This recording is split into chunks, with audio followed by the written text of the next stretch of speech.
નમસ્કાર મિત્રો ગત લેક્ચરમાં આપણે એક્ટિવિટી નંબર 6B સુધી એ કમ્પ્લીટ કરેલું છે. ત્યાર પછી આપણે આગળ વધીએ તો એક્ટિવિટી 6C આપણને આપેલી છે એસા ભી હોતા હૈ, કે જેમાં આપણને work in groups, arrange the sentences in proper order, યોગ્ય ક્રમની અંદર જે વાક્યો આપણને આપવામાં આવેલા છે એ વાક્યોને આપણે ગોઠવવાના છે. અહીંયા એક પેરેગ્રાફ આપવામાં આવેલો છે કે જેમાં આપણને કેટલીક વાક્યો જે છે આપેલા છે, એ વાક્યો આડાઅવળા છે, એનો ક્રમ જે છે એ યોગ્ય નથી. આપણે આખો પેરેગ્રાફ વાંચી અને એ પેરેગ્રાફને એક યોગ્ય ક્રમની અંદર, એક યોગ્ય ઓર્ડરની અંદર એ ગોઠવવાનો છે. તો એ પેરેગ્રાફ જે છે એ આપણે સેલ્ફ એક્સરસાઇઝમાં એ કમ્પ્લીટ કરવાનો રહેશે. પેરેગ્રાફ આખો એ વાંચી અને પછી એમાં પ્રથમ વાક્ય કયું છે, બીજું વાક્ય કયું છે, એ પ્રમાણે એનો ક્રમ જે છે એ આપણે ગોઠવવાનો રહેશે. ત્યાર પછીની જે એમાં એક્ટિવિટી આપેલી છે, some pupils from Virpur primary school are on a visit to the zoo. અહીંયા વીરપુરની પ્રાથમિક શાળા જે છે એના વિદ્યાર્થીઓ એ એક પ્રાણી સંગ્રહાલય ઝૂની એ વિઝિટ પર જાય છે, મુલાકાતે જાય છે. દે આર મિસ્ચીવિયસ, તેઓ રમતિયાળ છે, તોફાની છે. Advise them according to the given situations. આપણે એને સલાહ આપવાની છે, જે પરિસ્થિતિ આપણને આપવામાં આવેલી છે, જે સિચ્યુએશન્સ આપેલી છે એ પ્રમાણે આપણે એને સલાહ, એડવાઇસ એ આપવાની છે. જેમ કે ઉદાહરણમાં આપણને પહેલું વાક્ય આપેલું છે, pupils throw garbage on the road. વિદ્યાર્થીઓએ તે કચરો જે છે એ રસ્તા ઉપર એ ફેંક્યો, ઘા કર્યો. તો અહીંયા એનો જવાબ આપણે લખેલો છે કે they should not throw garbage on the road. તેઓએ રસ્તા પર એ કચરો એ ન ફેંકવો જોઈએ. કચરો એ કચરા પેટીમાં જ એ નાખવો જોઈએ, જ્યાં ત્યાં એ કચરો જે છે એ વેરી ન દેવો જોઈએ, ફેંકી ન દેવો જોઈએ.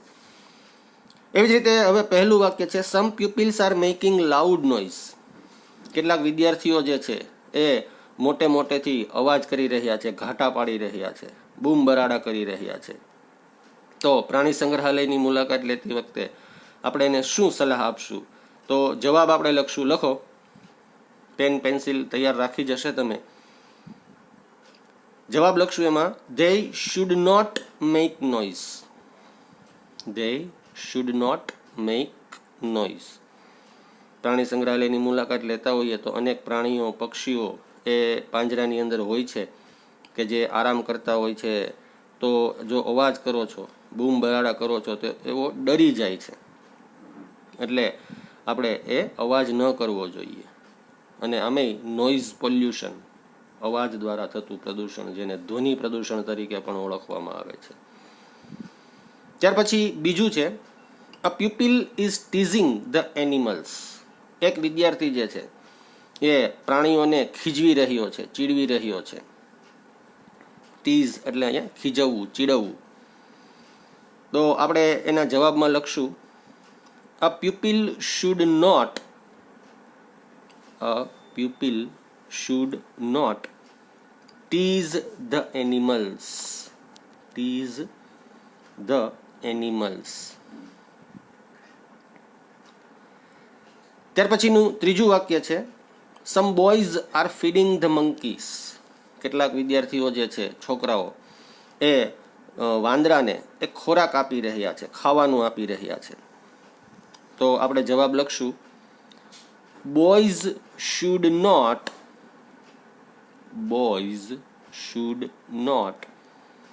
Feed the monkeys. Feed the monkeys.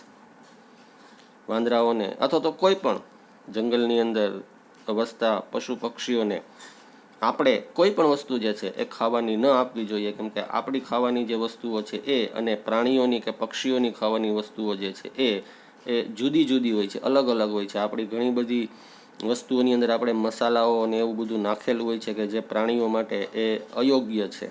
તો એમને આપણું કોઈ પણ ખોરાક એ ખાવા માટે ન આપવો જોઈએ. ત્યાર પછી ચોથું છે, some pupils are going near the cage. કેટલાક વિદ્યાર્થીઓ જે છે એ પાંજરાની એકદમ નજીક એ જઈ રહ્યા છે, તો આપણે એને એડવાઇસ સલાહ આપશું. pupils should not go near the cage. પ્રાણીઓના કે પક્ષીઓના પાંજરાઓ જે છે એની એકદમ નજીક એ ન જવું જોઈએ, થોડુંક ડિસ્ટન્સ, થોડાક દૂર રહી અને એમને જોવા જોઈએ. ત્યાર પછી પાંચમું છે, some pupils are jumping the queue. વિદ્યાર્થીઓ જે છે એ જે લાઈન છે એમાં આગળ નીકળવાનો એ પ્રયાસ કરી રહ્યા છે, ધક્કામુક્કી જે થઈ રહી છે. કેટલાક વિદ્યાર્થીઓ જે છે સૌથી આગળ, સૌથી પહેલાં એ નીકળવાનો પ્રયાસ કરી રહ્યા છે, તો એમને આપણે એડવાઇસ આપશું. pupils should not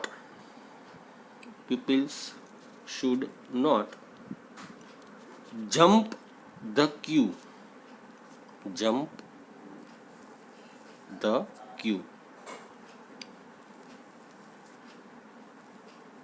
અને સૌથી છઠ્ઠું વાક્ય છે, some girls are plucking flowers from the garden. કેટલીક છોકરીઓ જે બગીચામાં ફૂલો ઉગેલા છે એ તોડી રહી છે, તો એને સલાહ આપશું. Girls should not pluck the flowers from the garden.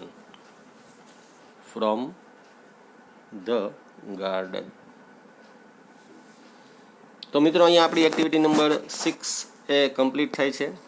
ત્યાર પછી આગળના પેજ ઉપર આપણે એક્ટિવિટી નંબર 7 ઉપર એ ધ્યાન આપીએ તો એમાં આપણને સૂચના આપેલી છે, work in pairs. Your friend is asking you about your plan. જોડીમાં કામ કરવાનું છે. તમારો મિત્ર જે છે એને તમારા પ્લાન, તમારી યોજના વિશે એ તમને પૂછી રહ્યો છે.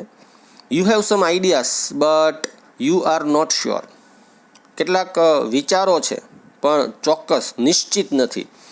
Choose the word from the list and write sentences with I may. આપણે જે કાઉન્સમાં શબ્દો આપેલા છે એનો ઉપયોગ કરી અને આઈ મે થી વાક્ય જે છે એ તૈયાર કરવાનું છે.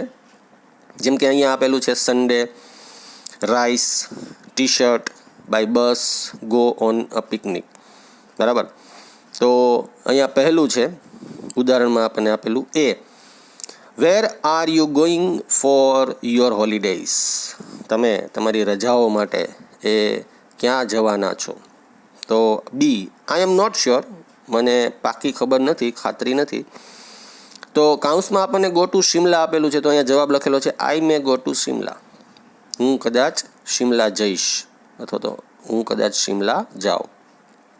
એવી જ રીતે બીજું છે, how will you go there, by bus or car. કે ત્યાં કેવી રીતે એ તમે જવાના છો, તો તું જવાનો છે. તો જવાબ I may go by car. કાઉન્સમાં ગો બાય કાર એ શબ્દ આપણને આપેલો છે. બરાબર. તો એના પરથી હવે કેટલાક આપણને બીજા વાક્યો આપેલા છે. જેમ કે સૌથી પહેલું, what are you doing at the weekend. તમે આ અઠવાડિયાઓના અંતમાં, વીકએન્ડ એટલે કે જ્યારે અઠવાડિયું જે છે પૂર્ણ થાય છે, એટલે કે શનિ રવિનો દિવસ, બરાબર, એ શું કરવાના છો, તમારો શું યોજના છે. તો કાઉન્સમાં શબ્દ છે વોચ અ મૂવી. બરાબર. કાઉન્સમાં આપણને શબ્દ આપેલો છે વોચ અ મૂવી. તો આપણે જવાબ લખશું, I May watch a movie. હું કદાચ ફિલ્મ જોઈશ. વીકેન્ડ જે રજા છે શનિ રવિની એ દરમિયાન હું એક મૂવી, ફિલ્મ જોઈશ. બીજું, how are you going to school. તમે શાળાએ કેવી રીતે જશો, તમે શાળાએ કેવી રીતે જાઓ છો. તો અહીંયા જવાબ આપેલો છે ઓન ફૂટ, એટલે કે ચાલીને, પગપાળા એવા અર્થમાં. ફૂટ એટલે પગ ઉપર, એટલે કે ચાલીને, પગપાળા એવા અર્થમાં. તો આપણે જવાબ લખશું, I may go to school on foot. હું ચાલીને જઈશ, પગપાળા જઈશ. ત્યાર પછી ત્રીજું છે, what are you taking in dinner tonight, કે આજે રાત્રે ભોજનની અંદર ડિનરમાં તમે શું ખાશો? તો આપણને કાઉન્સમાં આપેલું છે રાઈસ એન્ડ દાલ, બરાબર, દાળ ભાત, દાળ અને ભાત, રાઈસ એન્ડ દાલ. તો આપણે જવાબ લખશું I may take rice and દાલ. હું કદાચ આજે સાંજે દાળ અને ભાત એ ડિનરમાં ભોજનમાં લઈશ.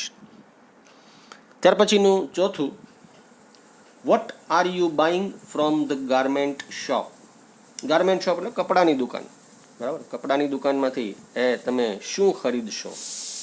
તો કાઉન્સમાં આપણને શબ્દ આપેલા છે જીન્સ એન્ડ ટી શર્ટ. તો આપણે જવાબ લખશું I may buy jeans and T shirt. હું જીન્સ અને ટી શર્ટ એ ખરીદી કરીશ. અને પાંચમું, સૌથી છેલ્લું આપણને આપવામાં આવેલું છે van R you going four a movie. તમે ફિલ્મ જોવા માટે ક્યારે જઈ રહ્યા છો? તો જવાબ આપણને આપેલો છે નેક્સ્ટ ફ્રાઈડે, એટલે કે આવતા શુક્રવારે. તો આપણે જવાબ લખશું I may go for a movie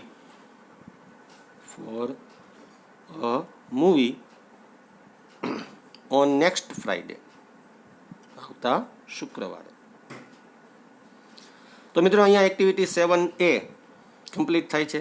ત્યાર પછી 7B એક્ટિવિટીની અંદર જોઈએ તો વર્ક ઇન પેર્સ, જોડીમાં આપણે કામ કરવાનું છે. Study this dialogue and enact it with your friend. નીચે આપેલા જે ડાયલોગ છે, સંવાદો છે, એને આપણે વાંચી અને એ પ્રમાણે આપણે વર્તણૂક જે છે એ રજૂઆત કરવાની છે. તો Geeta said, what are you doing in the evening. આજે સાંજે તું શું કરી રહી છે? મોનાને પૂછે છે. તો મોના જવાબ આપે છે મોના સેડ નથિંગ સ્પેશિયલ, કે કંઈ ખાસ એ કામ નથી મારે. Geeta said okay. Can you come to my house in the evening. એટલે ગીતા પૂછે છે કે તું શું સાંજે મારા ઘરે આવીશ? Because my parents booked the tickets for Mumbai. એનું કારણ છે કે મારા માતા પિતા જે છે એ મુંબઈ જઈ રહ્યા છે, એમણે મુંબઈ જવા માટેની ટિકિટ આજે સાંજ માટેની બુક કરાવી છે. They might leave tonight, કે તેઓ કદાચ આજે સાંજે જ એ નીકળશે. I might have good company, કે જો તું આવીશ તો મારે એક સારો સાથિયારો રહેશે, સારો સાથ રહેશે. Mona said certainly I will come. Mona કહે છે કે ચોક્કસ હું તારી ઘરે સાંજે આવીશ. Now complete this dialogues. હવે આપણે નીચે આપેલા જે ડાયલોગ છે, આપણને 5 ડાયલોગ આપેલા છે, એ ડાયલોગને એ આપણે કમ્પ્લીટ કરવાના છે. Rahul said the sky is very cloudy. Rahul કહે છે કે આકાશ જે છે એકદમ વાદળછાયું છે. Mehul said it blank today. તો કાઉન્સમાં છે રેઇન. આકાશ વાદળછાયું છે તો કદાચ વરસાદ પડે, બરાબર ને. તો આપણો જવાબ બનશે માઇટ રેઇન. ખાલી જગ્યા જે છે એમાં આપણે જવાબ લખશું માઇટ રેઇન. ત્યાર પછી બીજું છે Bunty said my homework is incomplete. Bunty કહે છે એના મિત્ર મોન્ટીને કે મારું હોમવર્ક જે છે એ ઇનકમ્પ્લીટ, અધૂરું છે, પૂર્ણ નથી થયું. Monty said the class teacher blank you tomorrow. બરાબર, પનિશ એટલે સજા કરવી. તો મોન્ટીનો જવાબમાં ખાલી જગ્યા જે આપેલી છે એમાં આપણે લખશું માઇટ પનિશ. તો શિક્ષક કદાચ તને સજા કરશે. Ketan said my name is there in the merit list. Ketan કહે છે વીણાને કે મારું નામ મેરિટ લિસ્ટમાં છે. Veena said you. પછી આખું વાક્ય જે છે એ ખાલી જગ્યા સ્વરૂપે આપેલું છે અને કાઉન્સમાં આપણને એડમિશન શબ્દ આપેલો છે. તો મેરિટ લિસ્ટમાં નામ છે તો કદાચ તને એડમિશન મળી જશે, પ્રવેશ મળી જશે. તો આપણો જવાબ બનશે યુ પછી might gate admission. You might gate admission. અહીંયા ગેટ શબ્દ જે છે એ આપણે ઉમેરવો પડશે તો વાક્યનો અર્થ જે છે એ પૂર્ણ બનશે. You might gate admission. Tejas India needs, પછી બ્લેન્ક આપેલી છે, કાઉન્સમાં છે રન, બરાબર. ભારતને મેચ જીતવા માટે રનની જરૂર છે. રન્સ બહુવચનમાં આપેલું છે એટલે એક કરતાં વધારે રન. તો આપણે અહીંયા લખીએ 10 runs to win the match. 10 runs to win the match. થોડાક અક્ષરો નાના રાખશું એટલે વ્યવસ્થિત રીતે જવાબ જે છે એ આપણો આવી જશે. Tejas said India needs 10 runs to win the match. Amit said we might win the match. કે તો કદાચ આપણે મેચ એ જીતી જશું. અને છેલ્લું આપેલું છે papa said the bus drivers are on strike. બરાબર, આપણને માત્ર વાક્ય સ્ટ્રાઇક જ આપેલું છે તો આપણે જવાબમાં લખશું the bus drivers are on strike. તો એમાં રિનલ કહે છે we might not get the bus today. કે આજે બસ ડ્રાઈવર્સ જે છે બધા એ સ્ટ્રાઇક ઉપર છે એટલા માટે કદાચ આપણને આજે બસ જે છે એ નહીં મળે. તો મિત્રો અહીંયા આપણી એક્ટિવિટી નંબર 7 એ પૂર્ણ થાય છે. આપણે આગળની એક્ટિવિટી ઉપર એ નજર કરીએ તો એક્ટિવિટી નંબર 8 આપણને આપેલી છે કે જેમાં આપણને સૂચના છે read the following sentences and make the changes according to the situations. આપણે નીચે આપેલા જે વાક્યો છે એને વાંચવાના છે અને એ પરિસ્થિતિ પ્રમાણે એની અંદર જે ફેરફારો એ કરવાના છે એ આપણે રજૂ કરવાના છે. જેમ કે અહીંયા આપણને 2 ઉદાહરણ આપેલા છે. સૌથી પહેલું જોઈએ the exam will start at 11 AM. પરીક્ષાઓ એ 11 વાગે એ શરૂ થશે. Reach the school before 10:45 AM. અને એટલા માટે શાળાએ 10:45 પહેલાં એટલે કે 11:15 પહેલાં એ પહોંચવું. તો જવાબ લખેલો છે બંને વાક્યોને એક વાક્યમાં લખીને કે you must rich the school before 10:45. You must rich the school before 10:45. 11:15 સુધીમાં 11:15 પહેલાં તમારે શાળાએ પહોંચી જવું જ જોઈએ. મસ્ટ શબ્દ જે છે કોઈ વસ્તુનું ફરજિયાતપણું દર્શાવે છે. જ્યારે કોઈ બાબત આમ થવી જ જોઈએ, બરાબર, એવા પ્રકારનું જ્યારે વાક્ય બનાવીએ ત્યારે મસ્ટનો ઉપયોગ થાય. આમ કરવું જોઈએ તો એ એક પ્રકારની સલાહ થઈ, તો ત્યાં આપણે શુડનો ઉપયોગ કરીએ. મોડલ ઓક્ઝિલરી તરીકે આપણે ત્યાં શુડનો ઉપયોગ કરીએ કે આમ કરવું જોઈએ, બરાબર ને. તો ત્યાં એ સલાહ થઈ તો ત્યાં શુડનો ઉપયોગ થાય. પણ આમ કરવું જ જોઈએ, બરાબર, તો ત્યાં એ વસ્તુ ફરજિયાતપણાનો ભાવ થયો. તો અહીંયા મસ્ટનો ઉપયોગ કરીને આપણે ફરજિયાતપણાના વાક્ય દર્શાવતા વાક્યો જે છે એ બનાવવાના છે. બીજું વાક્ય એ જ રીતે આપેલું છે the Gujarat express arrives at 7 PM. It is 6:50 PM. કે ગુજરાત એક્સપ્રેસ ટ્રેન જે છે એ 7 વાગે આવી જાય છે અને અત્યારે 6:50 થયા છે. જો આપણે ટ્રેન પકડવી છે, બરાબર, આપણે ટ્રેનમાં બેસવું છે અને જવું છે ટ્રેનમાં, તો you must walk fast to catch the train. તો તમારે ફરજિયાતપણે ઝડપથી ચાલવું જ પડશે તો જ તમે સ્ટેશન સુધી પહોંચી શકશો, ટ્રેન જે છે એ માં બેસી શકશો, નહીં તો ટ્રેન જે છે એ નીકળી જશે. તો અહીંયા ફરજિયાતપણું થયું. એવી જ રીતે મિત્રો આપણને અહીંયા 10 વાક્યો જે આપવામાં આવેલા છે, આ 10 વાક્યોની અંદર મસ્ટનો ઉપયોગ કરી અને આપણે આ વાક્યો જે છે એ કમ્પ્લીટ કરવાના છે, એ લખવાના છે.